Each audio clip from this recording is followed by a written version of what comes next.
मोक्षमार्गस्य नेतारं वेतारं कर्मभूरताम् ज्ञातारं विश्वतत्त्वानां वन्दे तद्गुणलब्धये।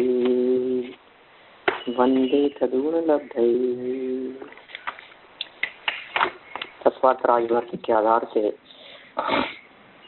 हम दूसरे अध्याय का आश्रय लेकर हम यहाँ जीवों की चर्चा कर रहे हैं।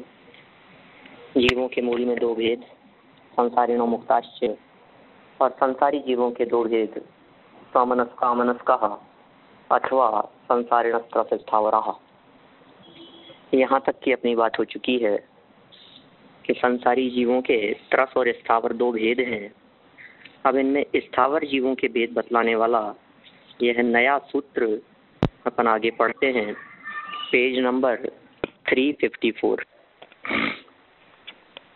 354 पेज, और मूल सूत्र 13 नंबर का सूत्र है स्थावरों के भेद।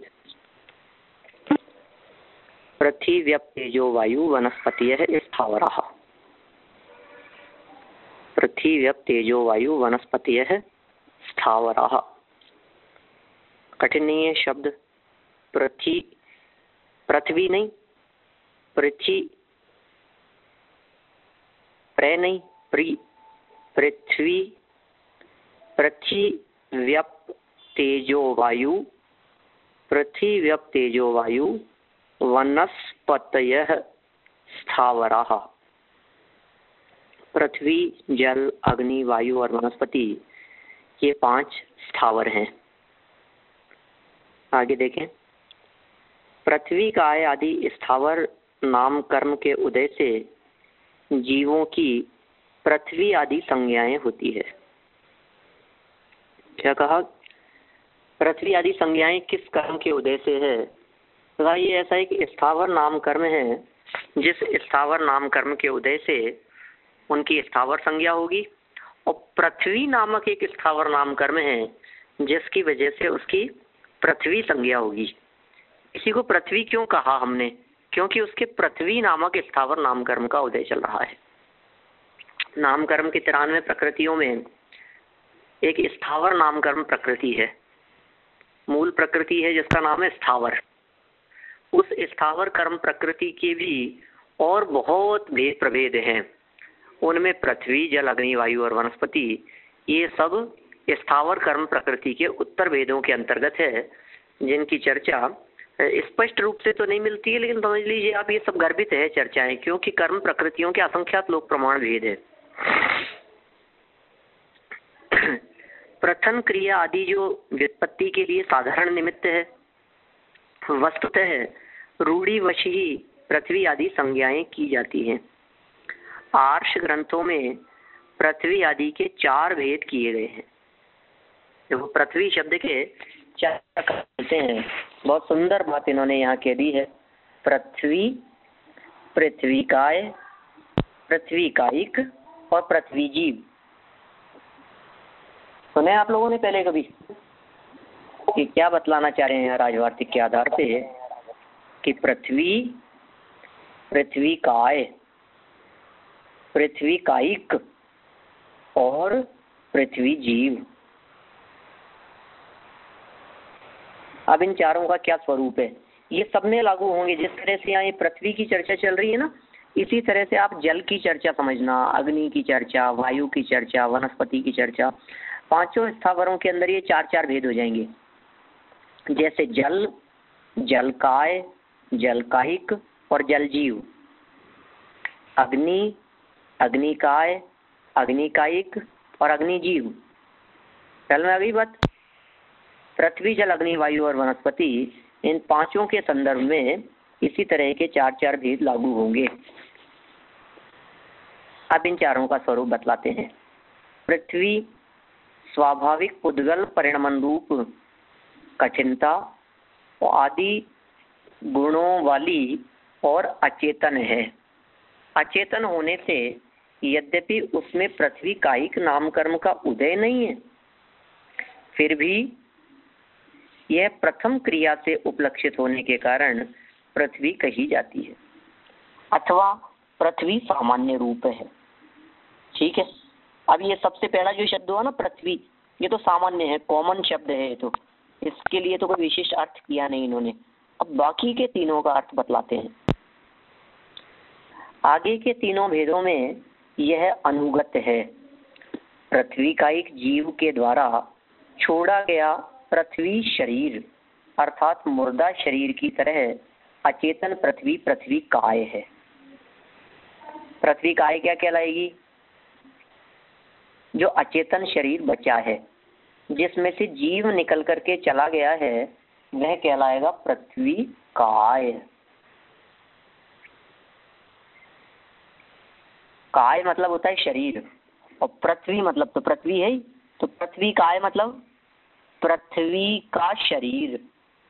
अभी यहाँ जीव नहीं है, कुछ समय पहले तक उसमें जीव रहता था, उसमें जीव मौजूद था। जब तक जीव था तब तक वो पृथ्वी कायिक कहलाता था, और जब जीव निकल करके चला गया तब वह पृथ्वी काय रह गया। ठीक है। पृथ्वी काय नाम कर्म का उदय जिस जीव को है, और जो जीव पृथ्वी को शरीर रूप से स्वीकार किए हुए है, वह पृथ्वी कायिक है। ठीक है। दो हो गए यहाँ तक, माने तीन हो गए। पृथ्वी शब्द सामान्य है, पृथ्वी काय जिसमें से जीव निकल गया है और शरीर बचा है, वो पृथ्वी काय है। और पृथ्वी कायिक जिन जीवों के पृथ्वी कायिक नाम कर्म का उदय चल रहा है, वे पृथ्वी कायिक है। बराबर। माने पृथ्वी कायिक कौन होंगे? जिनके पृथ्वी कायिक नाम कर्म का उदय चल रहा है।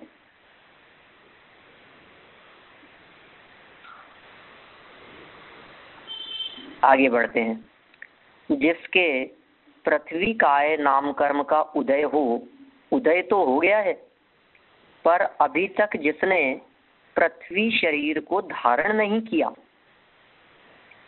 वह विग्रह गति प्राप्त जीव पृथ्वी जीव है।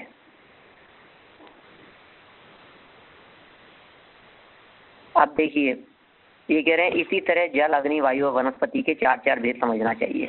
अब मैं इसको बहुत स्पष्ट शब्दों में आपको समझाना चाह रहा हूँ। एक ऐसा जीव है जो जीव न मालूम कौन सी गति में था, न मालूम कौन सी अवस्था में था, उस गति अवस्था से मरण प्राप्त किया उसने। ठीक है। जब उस अवस्था से उसका मरण हो गया, मरते ही, मरने के पहले तक तो पिछली आयु चल रही थी। जैसे मान लीजिए कोई जीव मनुष्य गति का जीव है, अब मनुष्य गति के जीव में उसके मनुष्य आयु चल रही है। यहाँ जीवन कब पूरा होगा? कि जब मनुष्य आयु पूरी हो जाएगी तो जीवन पूरा हो जाएगा। अब यहाँ उसकी मनुष्य आयु पूरी हो गई। अब चलें अपन आगे। यहाँ इसकी मनुष्य आयु पूरी हो गई। अब यहाँ से पूरी आयु पूरी होते ही यहाँ से उसका गमन होना शुरू हुआ, परभव में जाएगा वो। 3-4 समय लगेंगे उसको, 3 समय 4 समय, 1 2 3 4 समय लग सकते हैं उसको दूसरे जगह पहुंचने में। जब तक दूसरी जगह पर नहीं पहुंचा है, तब तक वो जीव क्या कहलाएगा? बोलिए। विग्रह गति। विग्रह गति में है, लेकिन वो जो विग्रह गति प्राप्त जो जीव है वो है पृथ्वी जीव। अभी वो पृथ्वी कायिक नहीं है, अभी पृथ्वी कायिक नहीं है वो, अभी वो सिर्फ पृथ्वी जीव है। जब वो जाकर के जन्म ले लेगा तो पृथ्वी कायिक हो जाएगा। अभी उसके पृथ्वी कायिक नाम कर्म का उदय चालू हो गया, नई आयु चालू हो गई ना उसके। मनुष्य आयु पूरी होने के बाद में उसके आगामी भव की नई आयु शुरू हो गई। अब हम ये कह रहे हैं कि जब उसके आगामी भव की नई आयु शुरू हो गई तो अब वो मनुष्य तो नहीं रहा, तो फिर पृथ्वी कायिक हो गया क्या? कि अभी तो उसको जहाँ पहुँचना है वहाँ जाकर के उसने जन्म ही नहीं लिया, तो पृथ्वी कायिक कैसे हो जाएगा? तो जन्म तो ले ही लेगा, 2-3 समय तो है, सेकंड का असंख्यात्वा भाग है, तो भी इतना सूक्ष्म प्रतिपादन करते हैं करणानुयोग में। ये कहते हैं कि नहीं, ऐसा नहीं चलेगा, ऐसा नहीं है। वो पृथ्वी जीव कहलाता है। जाकर के जन्म लेगा तो पृथ्वी कायिक हो जाएगा। माने जन्म के पहले वो जीव पृथ्वी जीव है, जन्म हो जाने पर पृथ्वी कायिक हो गया, एक इंद्रिय पर्याय धारण करी, फिर 10-20 हजार वर्ष तक जीवित रहने के पश्चात जब वो मर गया तो मर जाने पर जो अचेतन शरीर पड़ा रह गया वो है पृथ्वी काय। तो पृथ्वी जीव पहला हो गया पृथ्वी जीव। दूसरा क्या हो गया? पृथ्वी कायिक। काय नहीं, स्टेप बाय स्टेप चल रहे हैं ना अपन। पहले पृथ्वी जीव, फिर पृथ्वी कायिक, और फिर जीव मरण हो जाने के बाद में पृथ्वी काय। और इन तीनों के लिए कॉमन शब्द एक पृथ्वी। तो पृथ्वी तो कॉमन शब्द है। तो इसी तरह से जल, अग्नि, वायु और वनस्पति आदि में भी समझ लेना चाहिए। ये चारों का मैं समझता हूँ स्पष्टीकरण हो गया होगा, और ये चारों शब्द याद भी रखने योग्य है। याद भी रखें इसको आप आगामी काल के लिए। तो फिर दूसरी गति में जो जन्म लेने वाला है उसको भी ऐसा कहा जाता है? समझ लो कि मनुष्य है, तिर्यक है, कोई भी जो विग्रह गति में होते हैं, तभी उसको भी ऐसा बोला जाता है? ऐसा कहीं प्रयोग पढ़ने में तो नहीं आया अपने को शास्त्रों में कहीं। अच्छा अच्छा। पंडित जी, वो अनुपूर्वी कर्म नाम कर्म है वो इधर लागू पड़ेगा?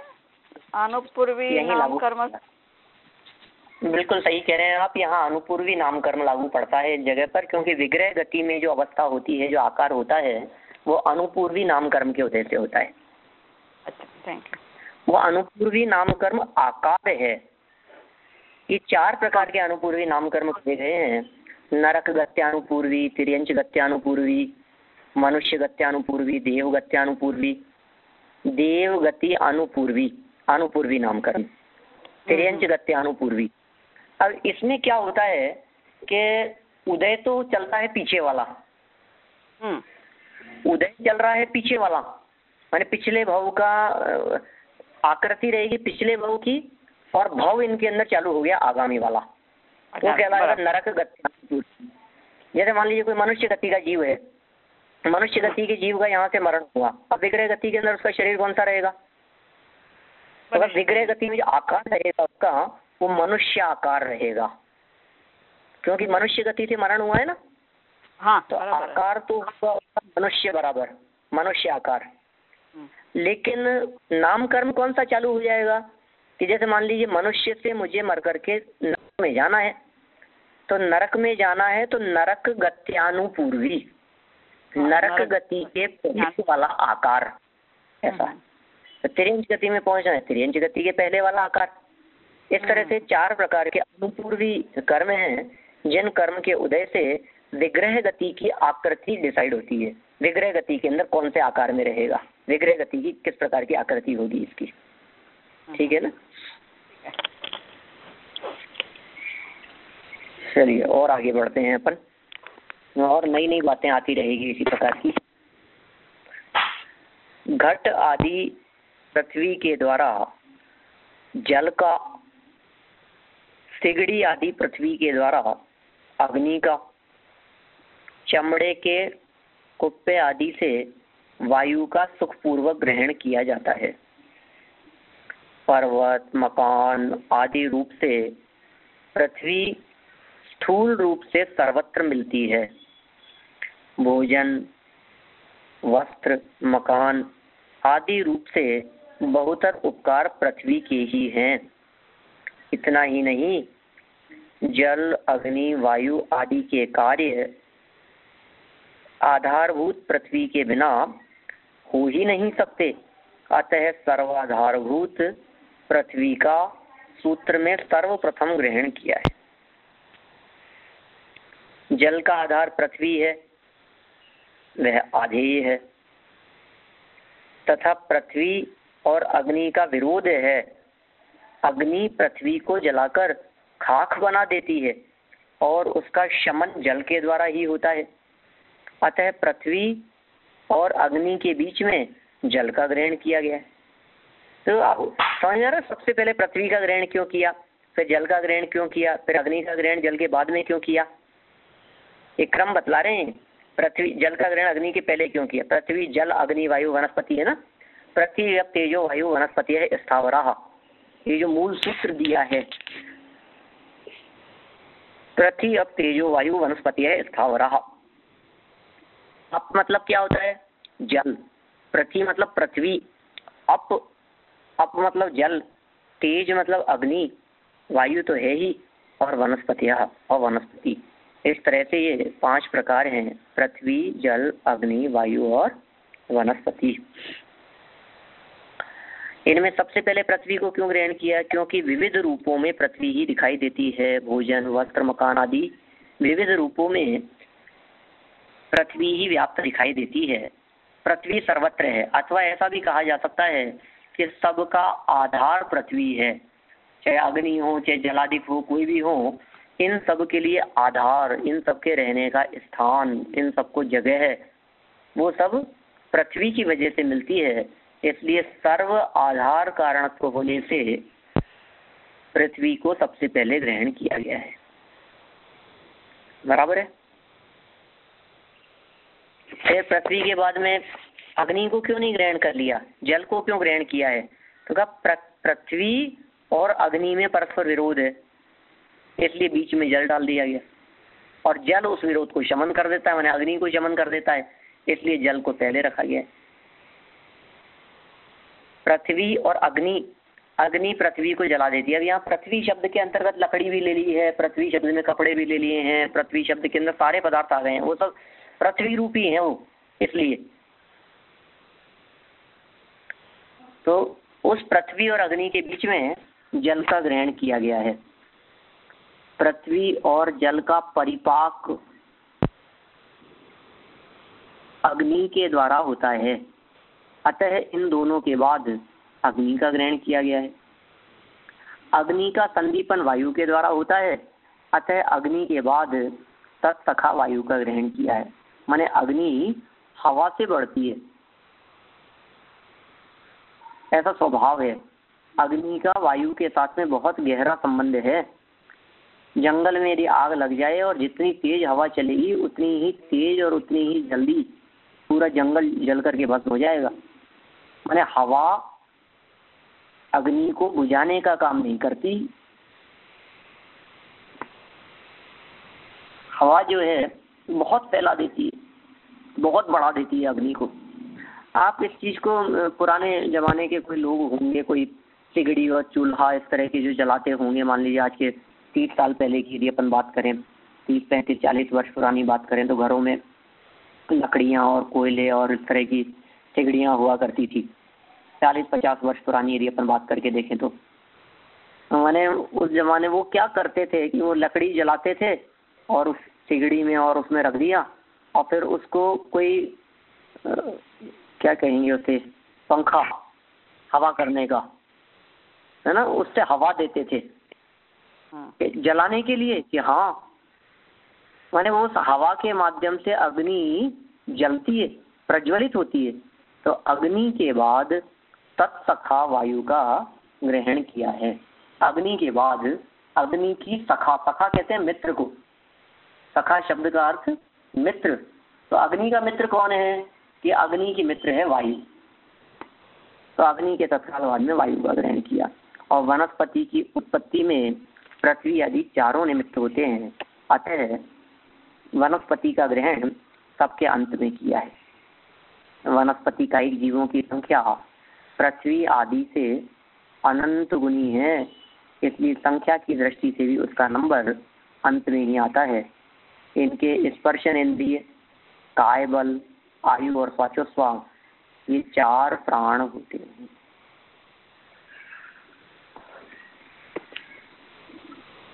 प्राण की भी एक चर्चा, एक स्वतंत्र अध्याय है गोमटसार जीव कांड में दिया है। प्राण 10 प्राणों से जीता है जीव, हम लोग पढ़ते हैं इस तरह की चर्चा। 10 प्राणों से जीवे वो व्यवहार जीव है। हम लोगों के भी 10 प्राण हैं, तो हमारे 10 प्राण कौन कौन से हैं, क्या सभी जीवों के 10 प्राण होते हैं कि नहीं? सबके 10 प्राण नहीं होते। तो फिर मिनिमम एक जीव के कितने प्राण होते हैं? तो कहा 4 प्राण होते हैं। एक इंद्रियों के 4 प्राण हैं। विकलत्रयों के जो 3, विकलत्रय के और बढ़ जाएंगे धीरे धीरे। विग्रह गति में 3 प्राण होते हैं। क्या विग्रह गति में माने यदि विग्रह गति में दो अच्छा ना, बराबर है। विग्रह गति में मतलब एक भव से आयु पूरी करके दूसरे भव में जाते समय मध्यम में उसके स्पर्शन इंद्रिय भी है, उसके काय बल भी है और उसके नई आयु शुरू भी हो गई है, लेकिन श्वासोच्छ्वास उसके नहीं है। इसलिए मिनिमम 3 प्राण होते हैं। यहाँ एक इंद्रिय की अपेक्षा से बात कही है। एक इंद्रिय जीवों के स्पर्शन इंद्रिय होती है, चाहे वे पृथ्वी हो, जल हो, अग्नि हो, वायु हो, वनस्पति हो। इन 5 स्थावर का एक जीवों में एक स्पर्शन इंद्रिय ही होती है।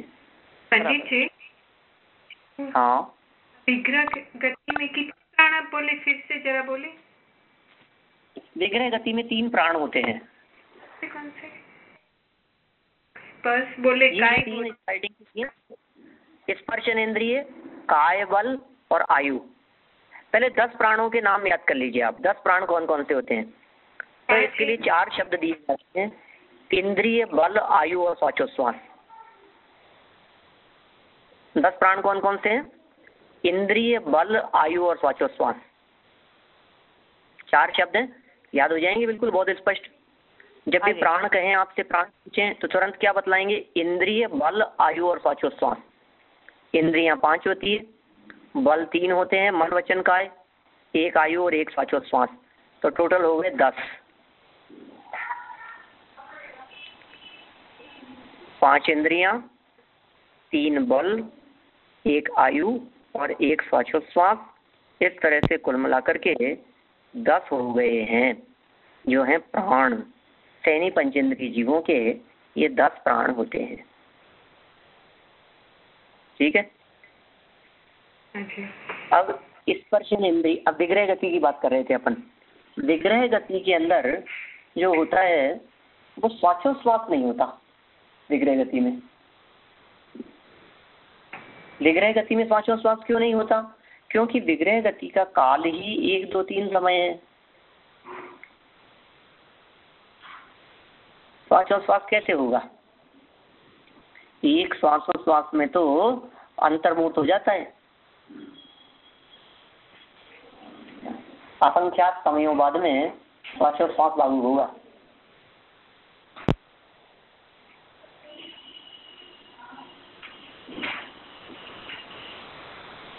ख्याल में आ गई बात आपके, क्या कहना चाह रहा हूं मैं?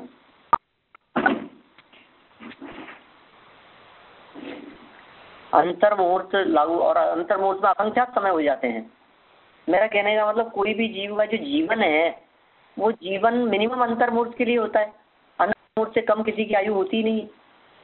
किसी भी जीव की आयु अंतर्मुहूर्त से कम नहीं होगी। मिनिमम से मिनिमम कोई भी जीव जिएगा तो अंतर्मुहूर्त के लिए तो जिएगा ही। श्वास के 18वें भाग जन्म मरण होगा, वो जीव भी, ऐसा अपर्याप्त जीव भी अंतर्मुहूर्त तो जिएगा ही। कौन? श्वास के 18वें भाग वाला भी, अपर्याप्त भी। लेकिन विग्रह गति के अंदर समय ही 1, 2, 3 समय है। श्वासोच्छ्वास कैसे पूरा होगा? हम तो कह रहे हैं अपर्याप्त जीवों के भी श्वासोच्छ्वास नहीं होता, क्योंकि अपर्याप्त जीव भी श्वास के 18वें भाग आयु में ही मर जाते हैं, उनके भी श्वासोच्छ्वास नहीं होता। आयु तो होगी ही विग्रह गति में, आयु की शुरुआत तो हो ही गई है, कार्य बल है ही और स्पर्शन इंद्रिय भी है। यह बात कही गई है एक इंद्रिय जीवों के संदर्भ में। यदि हम 2 इंद्रिय जीवों की बात करेंगे, बताएं कितने होंगे प्राण? 5 4 हैं? 5 4 होंगे। 2 इंद्रिय के 5 होगा। 6 हो जाएगा। स्पर्शेंद्रिय, रसेंद्रिय, काय बल, आयु, वचन वचन वचन वचन रसनेन्द्रिय के साथ में वचन बल भी बढ़ गया है उसके। स्पर्शन इंद्रिय, रसना इंद्रिय, दो तो इंद्रियां हो गई, दो इंद्रिय जीव की बात कर रहे हैं, दो इंद्रियां हो गई, इंद्रियों में दो हो गया। बल में कौन कौन से हैं? काय बल होगा और वचन बल होगा। ठीक है, आयु पूरी है ही और पांचों श्वास भी उसके है ही, तो कितने हो जाएंगे? 6 हो जाएंगे। ठीक है, अब तीन इंद्रिय जीव के कितने होंगे? तीन इंद्रिय जीव के इंद्रियां कितनी है? 3। बल कितने होंगे? 2। काय और वचन, काय और वचन दो ही होंगे। आयु 1, श्वासोच्छ्वास 1, कितने हो गए टोटल? 7 हो गए। तीन इंद्रिय जीव के 7, तीन इंद्रिय जीव के 7 हो गया। फिर तीन इंद्रिय जीवों से आगे बढ़े, तीन इंद्रिय जीवों से आगे बढ़ेंगे तो चार इंद्रिय जीव, उसकी क्या स्थिति होगी? चार इंद्रिय जीव के कितने प्राण है बताइए?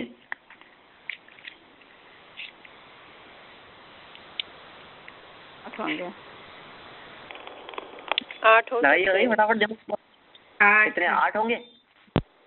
चार इंद्रिय जीव के 8 हो जाएंगे। बिल्कुल ठीक जवाब है, चार इंद्रिय जीवों के 8 हो जाते हैं।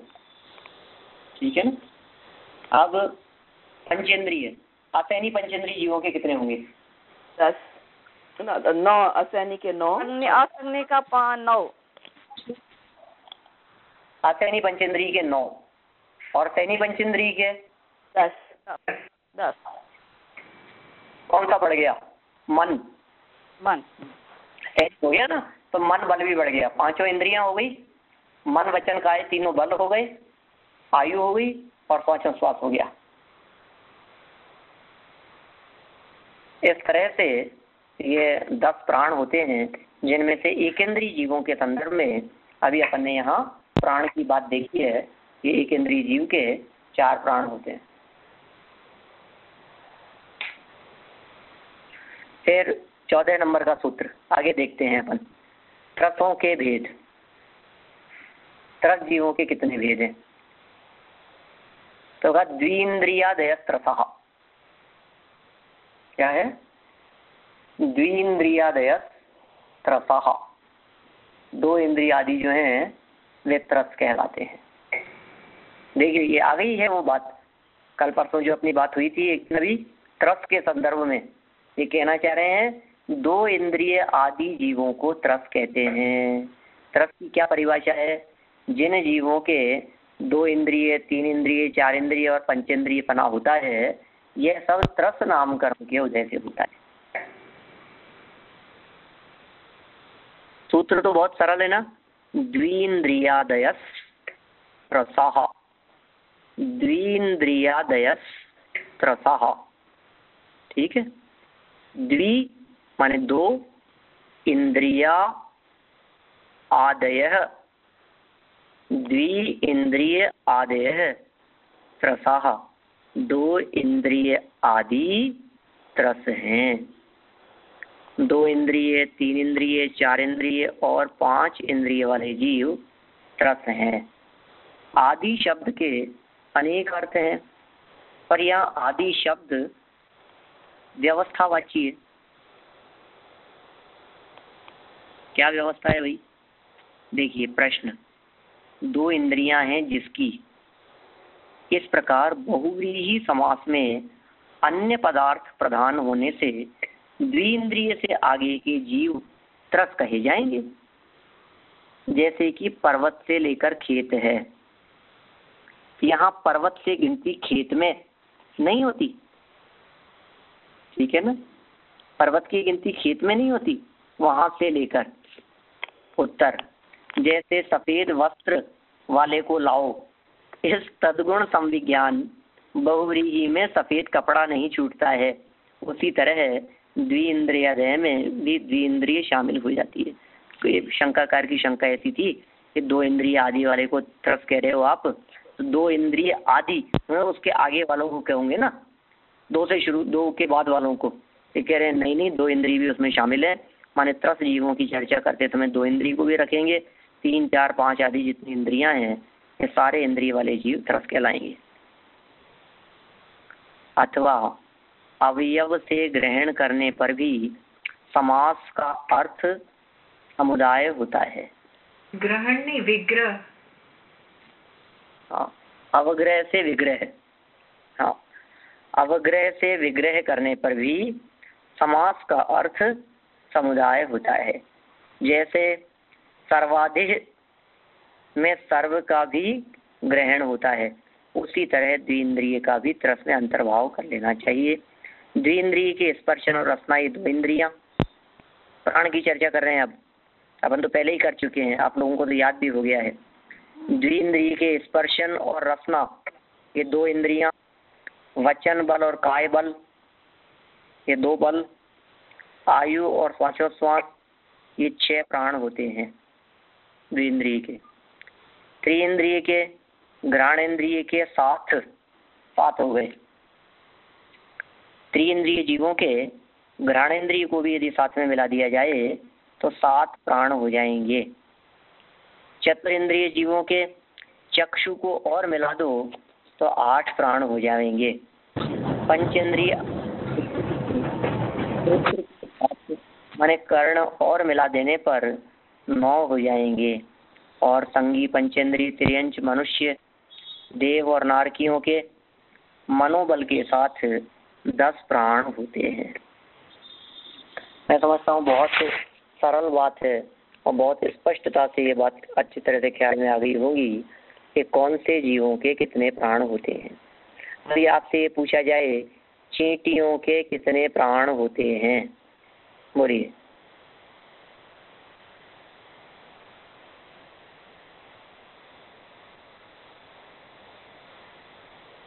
क्या हुआ?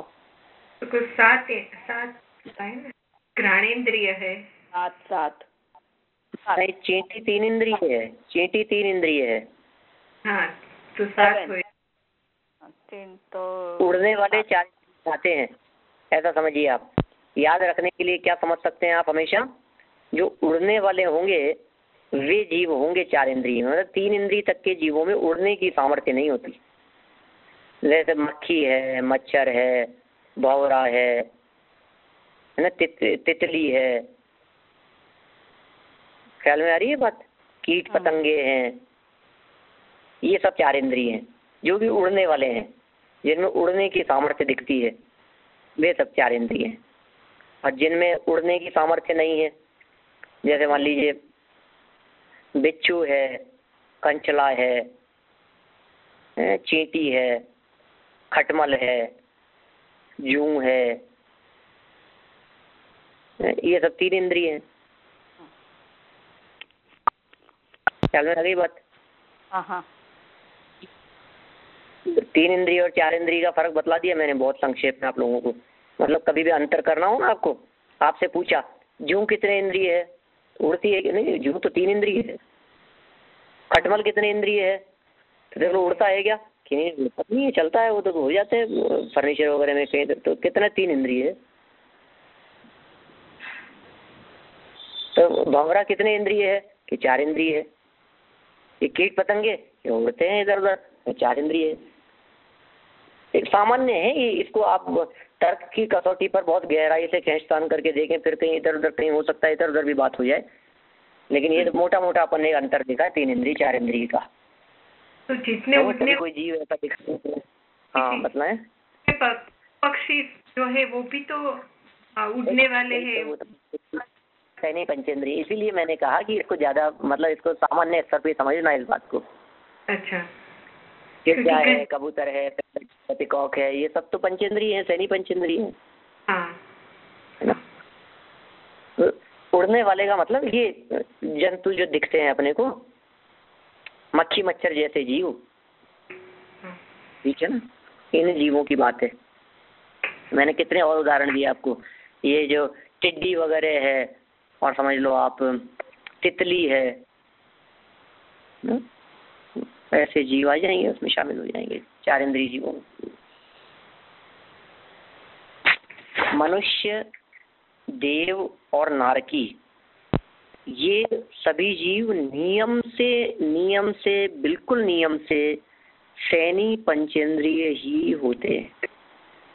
कोई मनुष्य गति का जीव ऐसा नहीं हो सकता जिस मनुष्य गति जीव को हम कह दें कि असैनी है, ऐसा नहीं होता। सब नियम से सैनी होते हैं जितने भी जीव होते हैं मनुष्य गति के, सभी देवगति के भी और सभी नरक गति के भी। सैनी और असैनी का बंटवारा ये सिर्फ तिर्यंच गति में ही है, अन्य गतियों में नहीं। इस अपेक्षा से भी हम तिर्यंच की अपेक्षा से नरक गति को श्रेष्ठ कह सकते हैं। हम कभी तुलना करें ना, नरक गति और तिर्यंच गति, इन दोनों में से कौन सी हीन है और कौन सी ठीक है? दोनों में से तो दोनों ही संसार है, दोनों ही अहित है, दोनों ही दुख रूप है, दोनों ही भवभ्रमण है, भटकन है।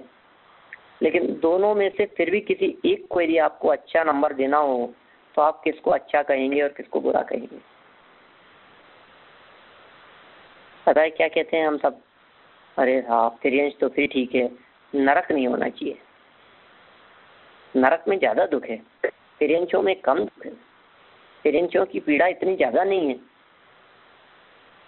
लेकिन यहाँ ये बात बहुत स्पष्ट हो रही है कि तिर्यंचों के ज्यादा दुख है, नरक से भी ज्यादा। छठाला में आता है ना, तिर्यंच के दुख सबसे ज्यादा है। हाँ, क्यों है तिर्यंच के दुख सबसे ज्यादा? बताइए मेरे को, उसके पीछे क्या कारण है?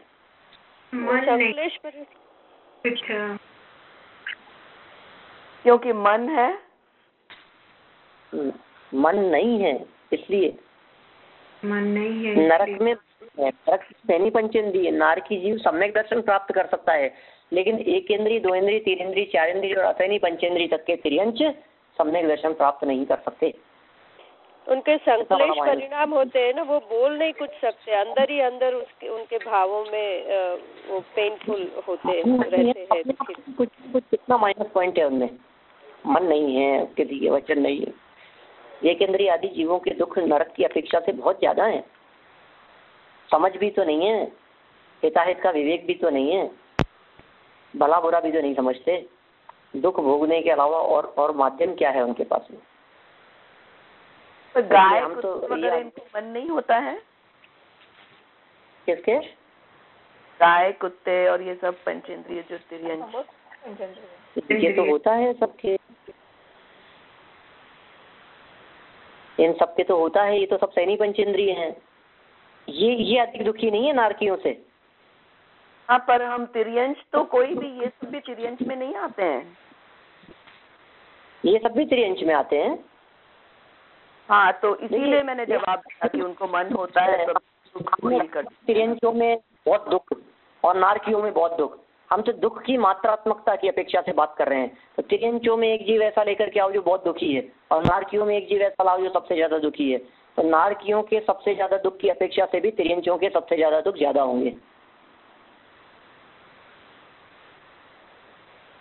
अभी सुखी होने की अपेक्षा से बात करोगे तो फिर तो तिर्यंच गति के जीव ज्यादा सुखी है नरक की अपेक्षा से। कि क्यों है? क्योंकि नरक गति के जीव को ज्यादा से ज्यादा सुख जो होगा वो एक कषाय चौकड़ी के अभाव जितना होगा, और तिर्यंच गति के जीव को ज्यादा से ज्यादा सुख कितना होगा कि दो कषाय चौकड़ी के अभाव जितना हो सकता है। तिर्यंच गति के जीव पंचम गुण स्थानवर्ती भी हो सकते हैं ना, और नरक में तो चौथा ही गुण स्थान है।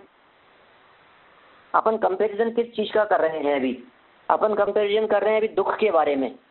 आप सुख के बारे में देखेंगे तो भी तिर्यंच एक कदम आगे हैं।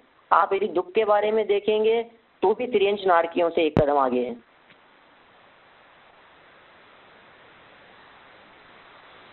अच्छा, हम तो इस चीज को सिद्ध करने के लिए, तिर्यंचों के दुख ज्यादा हैं इस बात को सिद्ध करने के लिए एक प्रश्न करते हैं सामान्यतः कि नरक में ज्यादा दुख होता है या निगोद में?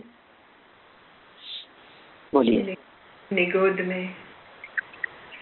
नरक निगोद बोलते हैं, निगोद में ज्यादा दुख है निश्चित। नरक से ज्यादा दुख तो निगोद में है। अब नेक्स्ट क्वेश्चन मेरा, निगोद कौन सी गति में है? चार गतियों में से एकेंद्रिय। एकेंद्रिय है, तिर्यंच गति में है ना? तिर्यंच गति में। निगोद अवस्था तिर्यंच गति में आती है। बोलो कितना क्लियर हो गया। निगोद में नरक से ज्यादा दुख है और निगोद दशा तिर्यंच गति में आती है, इसलिए सिद्ध हुआ कि नरक से ज्यादा दुख तिर्यंच गति में। क्लियर हो गई बात। ऐसे यदि किसी व्यक्ति से पूछो नरक निगोद कह करके नहीं पूछो और आप पूछोगे नरक में ज्यादा दुख है तिर्यंच में, तो कहेगा अरे तिर्यंचों को तो खाने पीने को मिलता है, गाय भैंस घोड़ा कुत्ता बिल्ली इन सबको पालतू भी दिखाई देते हैं, घरों में भी रहते हैं लोगों के। नारकियों के तो हो भाई खतरनाक दुख है। नारकियों के तो, नारकियों के दुख की तो कोई लिमिट ही नहीं है, कोई सीमा ही नहीं है नारकियों के दुख की। तो इतने दुख है, नरक में ज्यादा दुख दिखते हैं। लेकिन कितने भी दुख हुए, नरक का नारकी जीव सम्यक दर्शन प्राप्त कर सकता है। नरक का नारकी जीव वेद विज्ञानी हो सकता है। नरक का नारकी जीव अतीन्द्रिय आनंद का आस्वादन कर सकता है। ये पात्रता नरक के सब नारकी जीवों में होती है। पात्रता तिर्यंच गति की अपेक्षा से यदि हम बात करें तो तिर्यंच गति के अंदर नहीं होती सब जीवों में सम्यक दर्शन की पात्रता, क्योंकि तिर्यंच गति के जीवों के 5 प्रकार हैं। कौन कौन से? एक इंद्रिय तिर्यंच, 2 इंद्रिय तिर्यंच, 3 इंद्रिय तिर्यंच, 4 इंद्रिय तिर्यंच, 5 इंद्रिय तिर्यंच। 5 वेदन। तो एक इंद्रिय तिर्यंचों के 5 वेदन।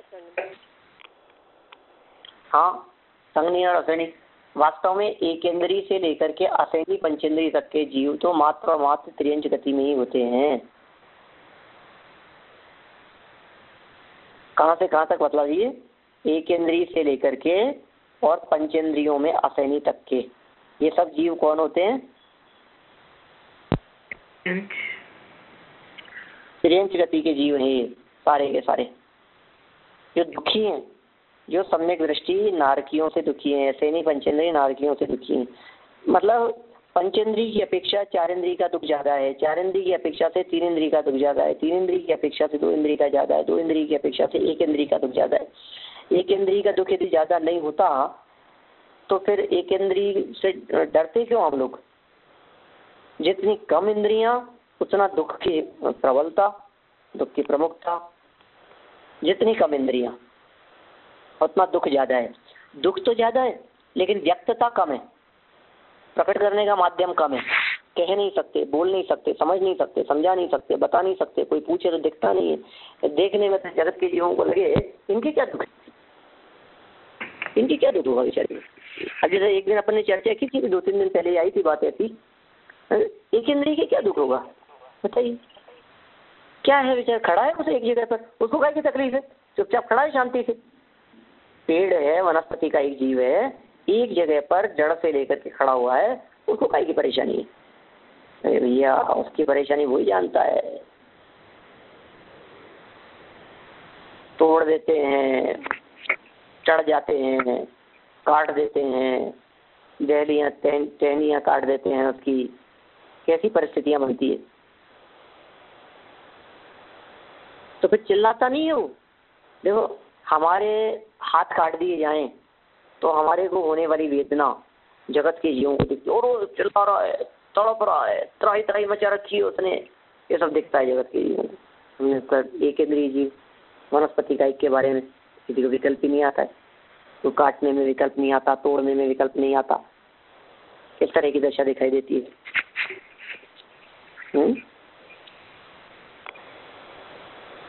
चलिए तो अब हम बढ़ते हैं और आगे थोड़ा सा। अगला सूत्र क्या शुरू करें अपन? पढ़ लेते हैं। देखिए 5 इंद्रिय की बात ख्याल में आ गई। हमने यहाँ इस पिछले प्रकरण से इतनी बात समझी है कि पंचेंद्रिय जीव 4 गतियों में होते हैं। सैनी पंचेंद्रिय जीव 4 गतियों में होते हैं और असैनी पंचेंद्रिय जीव सिर्फ तिर्यंच गति में ही होते हैं। अब याद रहेगी ये बात, क्या कहा? सैनी पंचेंद्रिय जीव 4 गतियों में होते हैं, लेकिन असैनी पंचेंद्रिय जीव सिर्फ और सिर्फ तिर्यंच गति में ही होते हैं। एक इंद्रिय से लेकर के असैनी पंचेंद्रिय तक के सभी जीव नियम से तिर्यंच गति के ही जीव हैं। तो यहाँ एक सूत्र दिया था द्विंद्रिय दयस्त्रता। अब शंकाकार की शंका ये है कि 2 इंद्रिय आदि को त्रस कहते हैं, ये तो आपने कह दिया।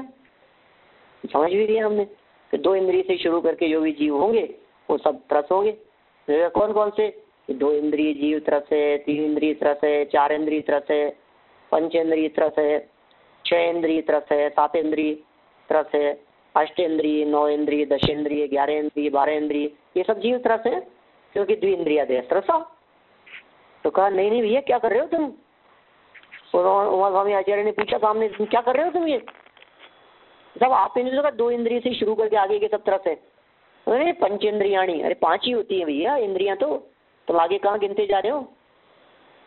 द्विइंद्रिया देह त्रसा, 2 इंद्रिय आदि, 2 इंद्रिय से शुरू करके ऊपर आगे के सब जीव त्रस है, लेकिन आगे कहाँ तक ये तो जानता ही नहीं है। तत्वार्थ सूत्र तो प्रथम भूमिका वाले विद्यार्थी के लिए है, वो तो जानता ही नहीं। वे पंचेंद्रियाणी, 5 इंद्रियों तक के जीव त्रस है। इस तरह से ये आगामी सूत्र है 15 नंबर का सूत्र, जिससे अपन चर्चा कल आगे बढ़ाएंगे। अभी की चर्चा अपने। हाँ बोलिए। हाँ पंडित जी, वो 2 इंद्रिय के आगे के त्रस वाले जीव वो हमें सूक्ष्म दिखाई नहीं देते हैं ना, फिर भी जो पानी में भी बोलते हैं ना कि त्रस जीव होते हैं, तो वो उनका कोई नाम तो हमें नहीं पता ना, वो जो दिखाई नहीं देते हैं, बहुत ही सूक्ष्म होते हैं। ऐसा कोई अलग नाम नहीं है, तो होते हैं वातावरण में, सूक्ष्म भी होते हैं, स्थूल भी होते हैं, दिख भी सकते हैं, नहीं भी दिख सकते हैं। हाँ, अगर समय हो तो मैं एक प्रश्न पूछती हूँ, समय नहीं हो तो उसका उत्तर कल दीजिएगा। अभी हमने चर्चा की कि एक इंद्रिय में ज्यादा दुख है वगैरह, तो पर लोक में हिंसा के नाम पे जब हम सोचते हैं तो कहते हैं कि भाई पंचेंद्रिय हिंसा में सबसे ज्यादा पाप है, उससे कम इंद्रिय वाले में कम, इसीलिए हम लोग एक इंद्रिय वनस्पति वगैरह का भोग करते हैं। तो उससे इसका कोई रिलेशनशिप है क्या? मतलब क्यों ऐसा है? रिलेशन है, बहुत सुंदर समाधान है इसका। तो देखिए आपकी बात से ही यह बात सिद्ध हो रही है कि पंचेंद्रिय जीव की हिंसा में ज्यादा पाप लगता है। क्यों लगता है? क्योंकि जो जितना ज्यादा सुखी होता है उससे वो चीज छीन लेने पर उसको उतना ज्यादा दुख होता है।